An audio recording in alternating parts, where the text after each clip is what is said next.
I grew up in the church since I was about 7 to 10 days old. And it was at church that I first learned what the term stained glass masquerade really means.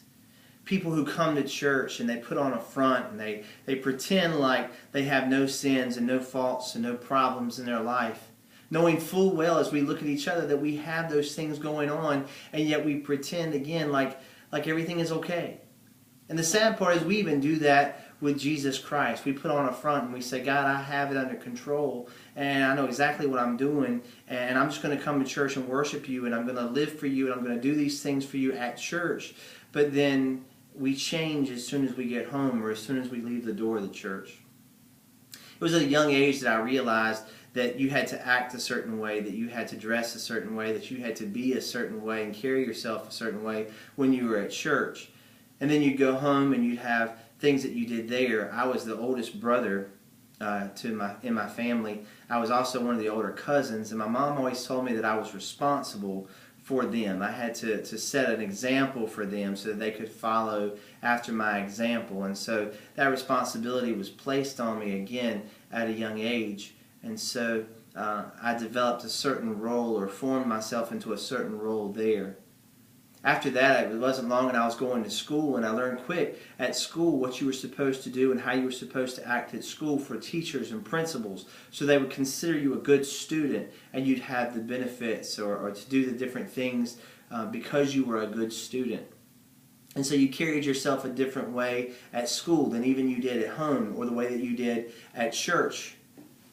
And pretty soon, it wasn't long before I had developed friendships with multiple individuals. And those friends became friends that I had all the way through high school. And it was not long before I realized that I could act a certain way or carry myself a certain way around my friends, and they wouldn't judge me the same way that someone at home would, or that someone at church would, or that one of the teachers or the principals would, because we all had the same things going on.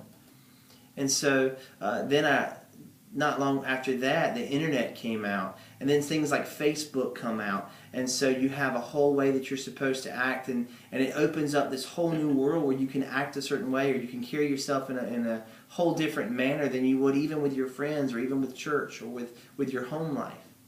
And so there's a whole nother sect and compartment that you build up in your life for who you are online.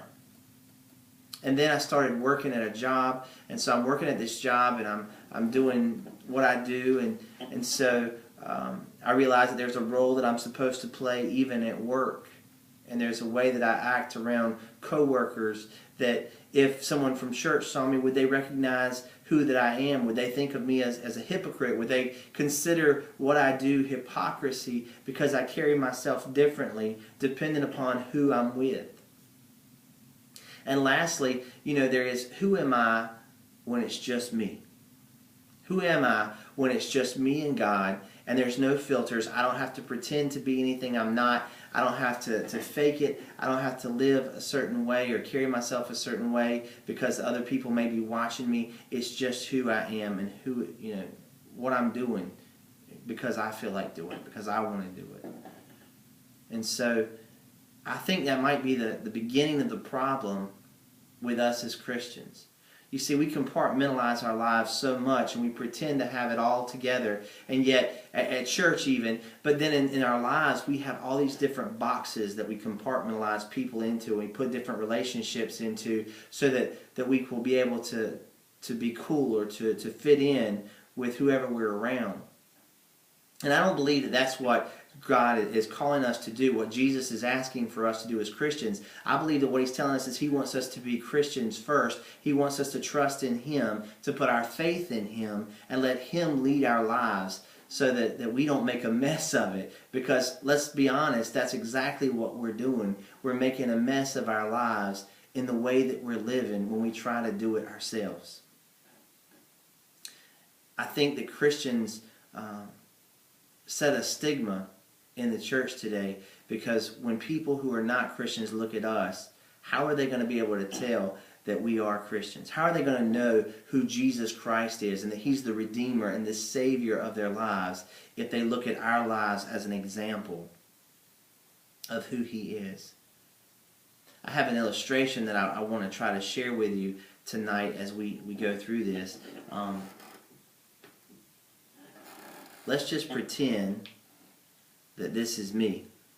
This black void of life is me. And let's say I want to know who I am. And so I may ask myself, well, who am I when I'm at my job? How do I carry myself when I'm at work? Would I be recognizable to those people that I sit beside every Sunday morning in church? How do I carry myself when I'm in church? Is the Lord proud of me in church? Is the Lord proud of me when I'm at my job? The next question is, who am I when I'm home with my family, with my wife, with my children, when I'm with my mother, my father, my brothers, my cousins? Would they be able to tell a difference in my life? Would they see somebody completely different than who I am on a Sunday morning when I'm at church? Who am I when I'm with my friends?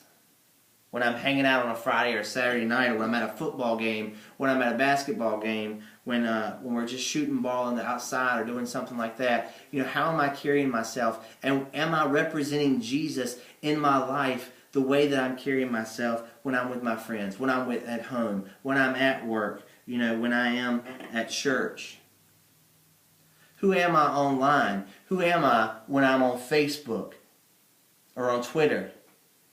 Am I pretending to be something that I'm not? Am I carrying myself in a way where Jesus wouldn't be embarrassed by what I'm looking at, by what I'm doing? And lastly, who am I when it's just me? No filters, no excuses, no whining, no pretending, no faking, no fronting. Just who am I for real? And is Jesus proud of that person? Jeremiah 29:11 says, "For I know the plans that I have for you, declares the Lord. Plans for you to prosper, to give you a hope and a future." If I really believe that is God speaking in the book of Jeremiah, and He's telling me that I have made the plans for your life so that you don't have to try to pretend to be something you're not, so that you don't have to fake it, but you can live your life and live it abundantly if you will put your hope and your trust in me. Proverbs 3 verse 5 and 6 says, "Trust in the Lord in all of your heart. Lean not on your own understanding, but acknowledge the Lord in all of your ways, and He will make your paths straight." He said, acknowledge me in all your ways, and I will make your paths straight. In all subsects, in all cultures, in all compartments of your life, acknowledge me. Live for me. Show people who I am in your life. Make me a center focus of your life.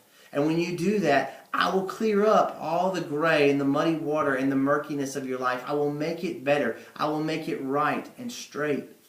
And people will look at you and they will see me and my influence in your life.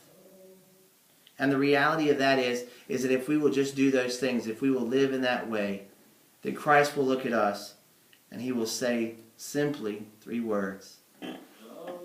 You are forgiven.